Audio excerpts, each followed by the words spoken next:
5 ஆண்டு காலம் கொள்ளையடிப்பதே குறிக்கோளாக கொண்ட ஒரே ஆட்சி திமுக ஆட்சி. வேற என்ன செஞ்சீங்க நாட்டு மக்களுக்கு?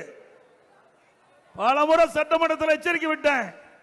2 நாளைக்கு முன்பு சட்டமன்ற நிகழ்ச்சி 2.5 மணி நேரம் பேசினேன்.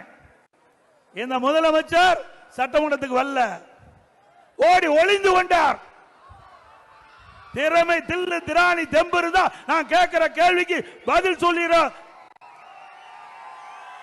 முடியாது.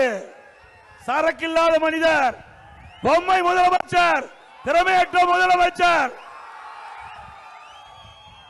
இவர் முதலமைச்சர் ஆன காரணத்தினால்தான் இன்றைக்கு தமிழகம் இன்றைக்கு தலை குனிகின்ற நிலைக்கு ஏற்பட்டு விட்டது. தலை நிமிரல, தலை தொங்கி போச்சு திரு ஸ்டாலின் ஆட்சியில. திரு ஸ்டாலின் அவர்களே, மாண்புமிகு புரட்சி தலைவி மறைவுக்கு பிறகு 4 ஆண்டு 2 மாத காலம் சிறப்பான ஆட்சி நாட்டு மக்களுக்கு கொடுத்தோம்.